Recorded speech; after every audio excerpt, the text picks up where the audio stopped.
kerangka menciptakan framework akuntabilitas. Yang pertama, tentukan tujuan dan tanggung jawab. Menentukan tujuan yang ingin dicapai dan tanggung jawab yang harus dilakukan. Hal ini dapat dilakukan melalui penentuan tujuan dari rencana strategis organisasi, mengembangkan indikator, ukuran dan tujuan kinerja, dan mengidentifikasi peran dan tanggung jawab setiap individu dalam organisasi. Kemudian, rencanakan yang akan dilakukan untuk mencapai tujuan. Melakukan perencanaan atas apa yang diperlukan, apa yang perlu dilakukan untuk mencapai tujuan. Cara ini dapat dilakukan melalui identifikasi program atau kebijakan yang perlu dilakukan. Siapa yang bertanggung jawab? Kapan akan dilaksanakannya dan biaya dibutuhkannya. Selain itu, perlu dilakukan identifikasi terhadap sumber daya yang dimiliki organisasi serta konsekuensinya apabila program atau kebijakan tersebut berhasil atau gagal dilakukan. Kemudian yang ketiga, lakukan implementasi monitoring kemajuan.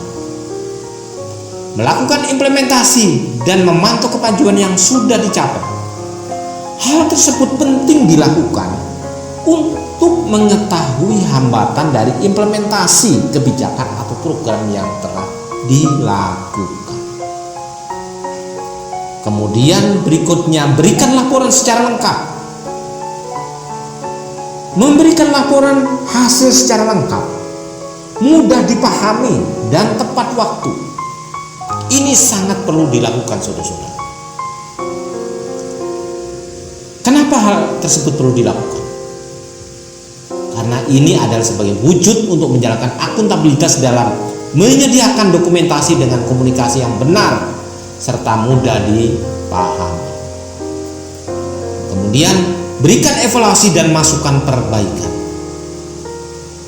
Melakukan evaluasi hasil dan menyediakan masukan atau feedback untuk memperbaiki kinerja yang telah dilakukan melalui kegiatan-kegiatan bersifat korektif.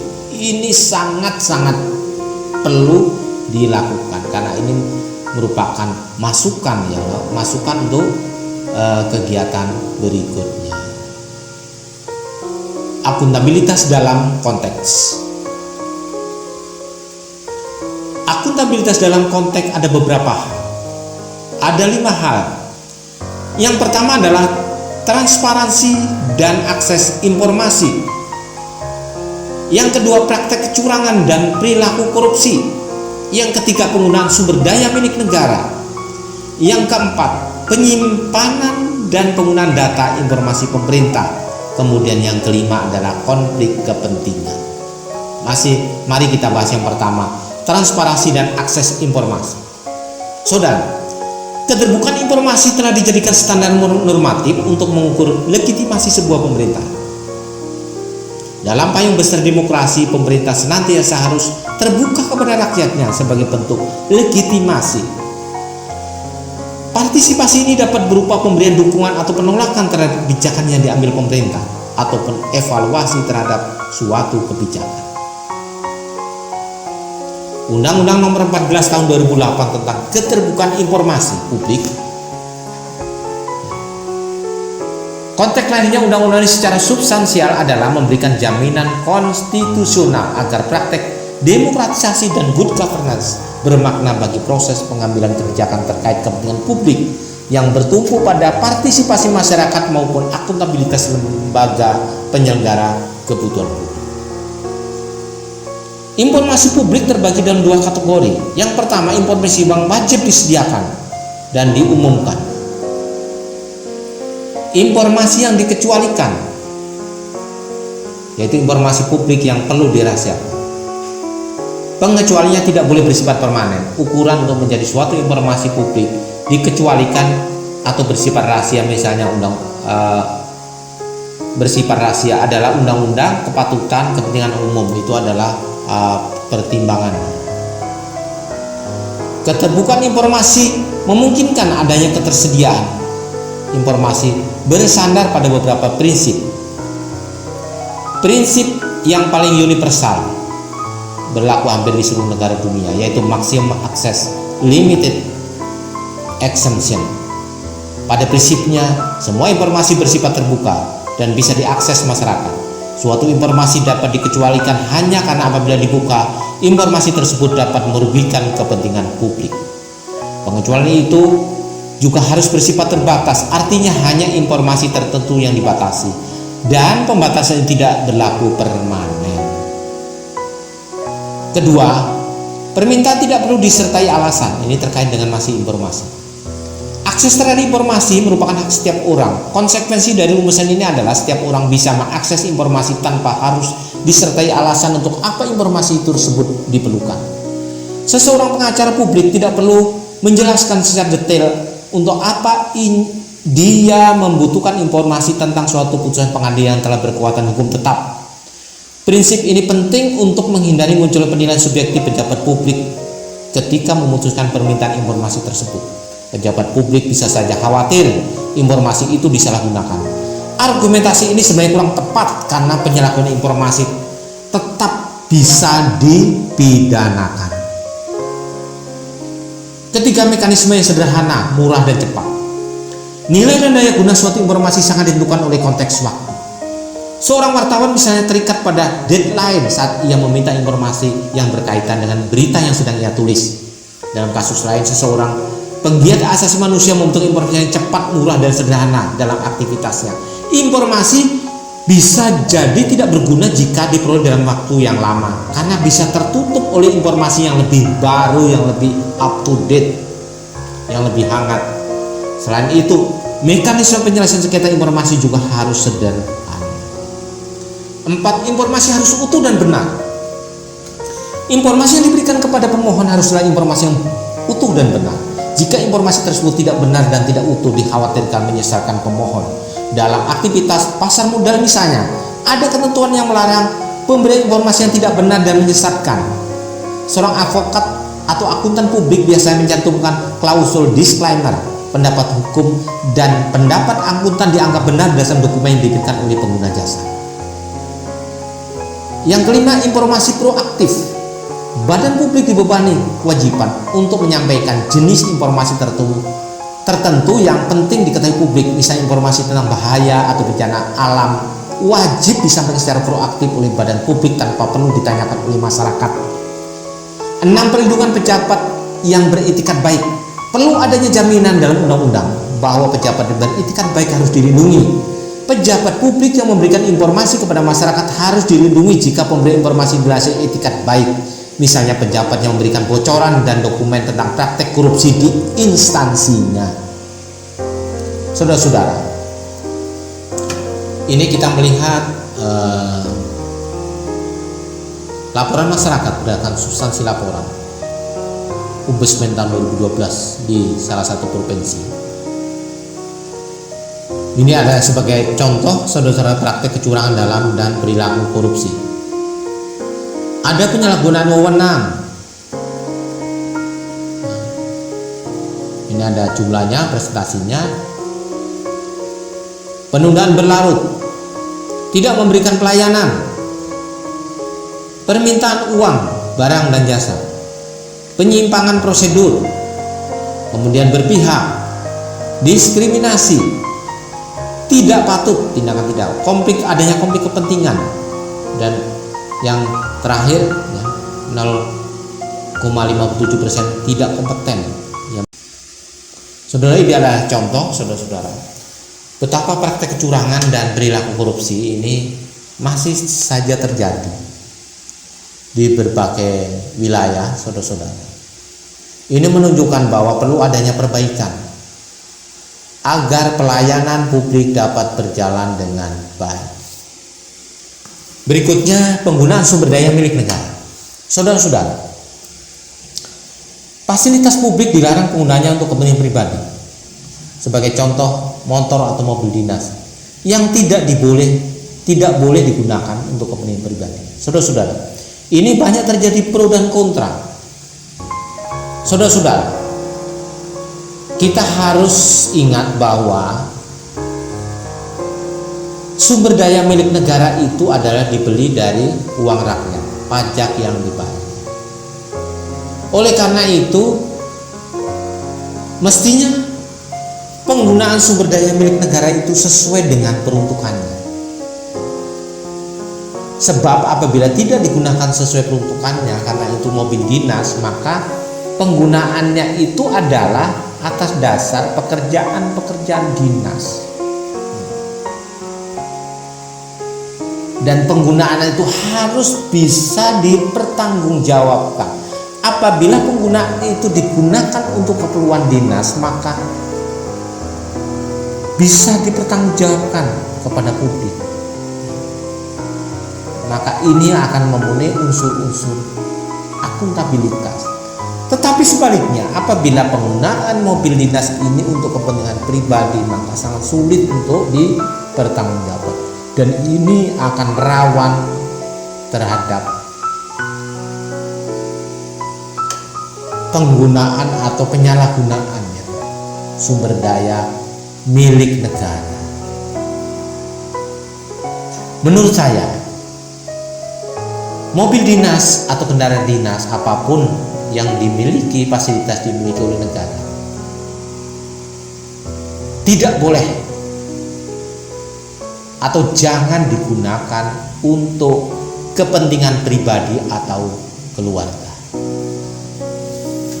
Kemudian berikutnya adalah saudara-saudara, penyimpanan dan penggunaan data dan informasi pemerintah. Bagaimana pemerintah atau aparatur dapat menjelaskan semua aktivitasnya dengan memberikan data dan informasi yang akurat.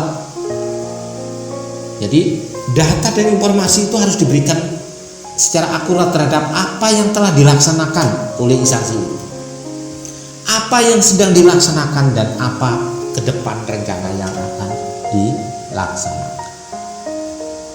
Kemudian konflik kepentingan. Ini saudara-saudara yang sering terjadi, bahwa terjadi konflik kepentingan antara aparatur sipil negara atau PNS di dalam dirinya, antara kepentingan pribadi atau usaha pribadi dengan kepentingan organisasi dia tempat bekerja.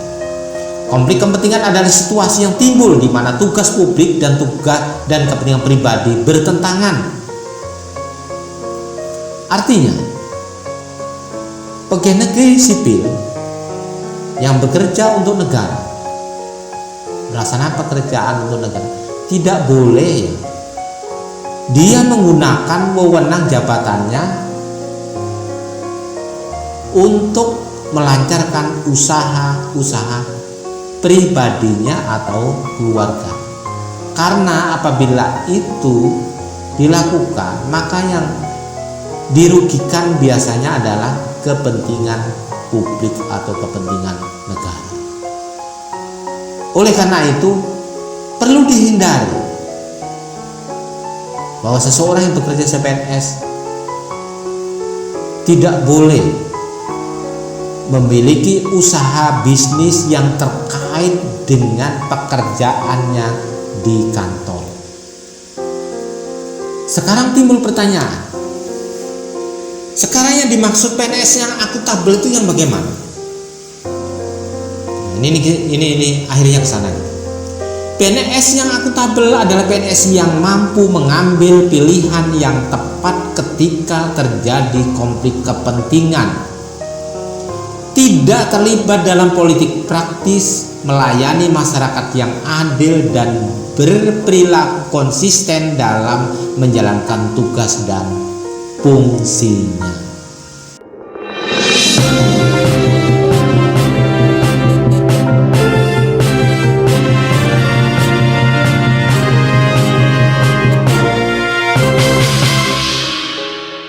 Saudara-saudara, kita lanjutkan. Saudara-saudara, apa yang harus dilakukan oleh PNS? Perilaku berkaitan dengan transparansi dan akses informasi misalnya. PNS tidak akan mengungkapkan informasi resmi atau dokumen yang diperoleh selain seperti yang dipersyaratkan oleh hukum atau otoritas yang diberikan oleh institusi.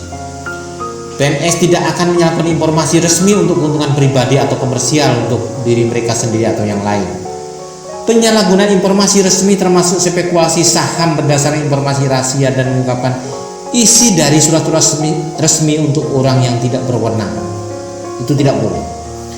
PNS akan mematuhi persyaratan legislatif kebijakan setiap instansi atau semua arahan yang sah lainnya mengenai komunikasi dengan materi staf dengan menteri, misalnya staf menteri, anggota media, dan masyarakat umum misalnya. Menghindari perilaku yang curang dan koruptif. PNS tidak akan terlibat dalam penipuan atau korupsi. PNS dilarang untuk melakukan penipuan yang menyebabkan kerugian keuangan aktual atau potensial untuk setiap orang atau institusinya. PNS dilarang berbuat curang dalam menggunakan posisi dan kewenangan mereka untuk kepentingan pribadi. PNS akan melaporkan setiap perilaku curang atau korup. PNS akan melaporkan setiap pelanggaran kode etik badan mereka. PNS akan memahami dan menerapkan kerangka akuntabilitas yang berlaku di sektor publik. Terus yang terkait dengan perilaku terhadap penggunaan sumber daya negara. PNS bertanggung jawab untuk pengeluaran yang resmi. PNS menggunakan sumber daya yang didanai publik secara teliti dan efisien.